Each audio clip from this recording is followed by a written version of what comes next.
দর্শক আবারও স্বাগত। আপনারা দেখছেন দ্য বিজনেস। আমাদের সাথে স্টুডিওতে আছেন বিডি জবসের সিইও ফাহিম মাসুর। আমি বলছিলাম র্যাপিড ফায়ার প্রশ্ন করব, আমাদের ইয়াং অডিয়েন্স পাঠায় এবং তারা আপনার কাছ থেকে বেশ কিছু প্রশ্নের উত্তরও চায়।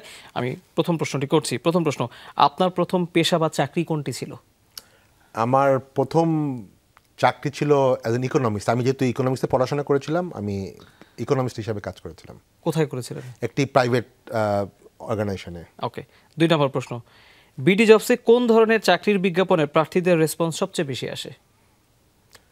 বর্তমানে সবচেয়ে বেশি আসে আসলে আমাদের যে ব্যাংকিং যে জবগুলো আছে সেখানে সবচেয়ে বেশি রেসপন্স আসে। তৃতীয়, আপনার উদ্যোক্তা যে ক্যারিয়ার সেখানে সবচেয়ে কঠিন সময় কখন ছিল? কি করেছেন তখন আপনি?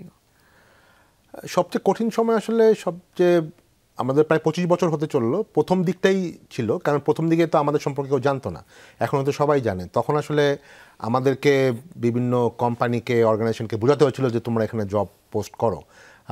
কারণ তখন আমাদের প্রথম 3 বছর আমাদের কোনো রেভিনিউই ছিল না, নিজেদের পকেটের পয়সা থেকে এই কোম্পানিটাকে দাঁড় করাতে হচ্ছিল। তো সেই সময়টা সবচেয়ে টাফেস্ট ছিল। বাট তারপরে একটা পর্যায়ে আমরা আর সেরকম ফাইন্যান্সিয়াল চ্যালেঞ্জের মুখে পড়িনি।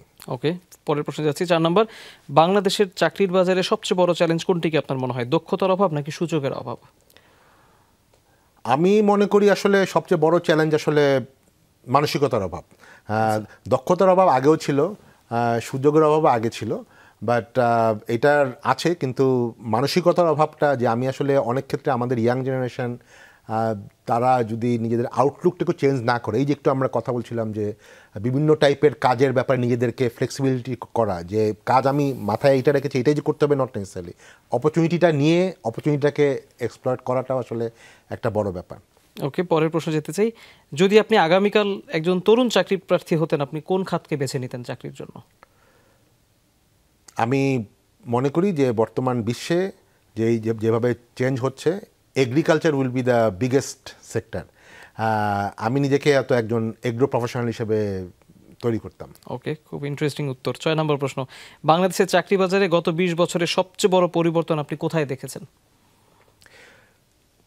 গত 20 বছরের আগে যেই পরিমাণ ফ্যাসিনেশন ছিল সরকারি জবের প্রতি, গত কয়েক বছরে সরকারি জবের ব্যাপারে আরও অনেক বেশি ফ্যাসিনেশন তৈরি হয়েছে। ওকে, পরের প্রশ্ন 7 নম্বর, বিদেশির চাকরির বাজারের সঙ্গে যদি আমি বাংলাদেশের চাকরির বাজার তুলনা করি, তাহলে আমাদের দেশের ক্যান্ডিডেটরা সবচেয়ে বেশি কোন দিকে পিছিয়ে আছে? সবচেয়ে বেশি পিছিয়ে আছে কমিউনিকেশন স্কিলের দিক থেকে। কমিউনিকেশন স্কিল খুব গুরুত্বপূর্ণ যারা জানতে চাচ্ছেন তাদের জন্য। 8 নম্বর, আপনার কাছে ওয়ার্ক লাইফ ব্যালেন্স কি? আমি মনে করি যে আসলে ওয়ার্ক লাইফ ব্যালেন্স হচ্ছে জিনিসটাকে এনজয় করা। একটা মানুষ যখন তার জবটাকে এনজয় করে, তাহলে আসলে সে অত স্ট্রেসড হয় না। যদি সে এনজয় না করে, সে যা করছে, তাহলে দেখা যাবে যে তার যদি অফিস সময় 4 ঘন্টাও হয়, তাহলেও সে নিজেকে স্ট্রেসড মনে করবে। ওকে, তাহলে কাজকে এনজয় করতে হবে। 9 নম্বর প্রশ্ন, কোনটি বেশি জরুরি, টাকা নাকি স্বপ্ন? হ্যাঁ, দুটোই জরুরি, কারণ টাকা ছাড়া আসলে স্বপ্ন টিকে থাকে না। সো বাট আবারও বলি, কাজটাকে এনজয় করাটা সবচেয়ে বেশি জরুরি। যদি কাজ এনজয় হয়, তাহলে আসলে টাকাও আসবে। স্বপ্ন যে পুরোপুরি ফুলফিল হবে তা না, কিন্তু কিছু স্বপ্ন আসলে ফুলফিল হবে। ওকে, 10 নম্বর প্রশ্নটা একটু হাইপোথেটিক্যাল। ধরুন আগামী 5 বছরে এআই এতটাই উন্নতি হলো যে চাকরির বিজ্ঞাপন আর সিভির ভূমিকা তখন প্রায় শূন্যে নেমে এলো, তখন বিডি জবসের স্ট্র্যাটেজি কী হবে? আপনি নতুনভাবে কীভাবে নিজেকে দাঁড় করাবেন? চাকরির মানে ডিমান্ড থাকবে না নাকি? চাকরির ডিমান্ড থাকবে, কিন্তু অ্যাপ্লাই করার জন্য বিডি জবস লাগবে না, হয়তো তারা প্রশ্ন করছে। এটা হয়তো এআই এটা কোনো না কোনোভাবে জেনারেট করে দিবে কম্পিউটারকে বা কোম্পানিকে, সিভিটা অটোমেটিক তৈরি হয়ে যাবে। আপনি তখন কিভাবে নিজেকে দাঁড় করাবেন? আমার কাছে মনে হয় সেটা অলরেডি কিছুটা হচ্ছে। বাট আমি মনে করি যে সেক্ষেত্রে আমাদের তখন কাজটা বেশি হবে যে লোকজনকে তৈরি করা, লোকজনকে স্কিল আপ করা। হ্যাঁ, তো সেটাও একটা বড় ধরনের ব্যবসা হতে পারে। ওকে, আমরা র্যাপিড ফায়ারের অংশটি শেষ করলাম। আশা করি যাদের যে উত্তর দরকার তারা সেটি পেয়ে গেছে।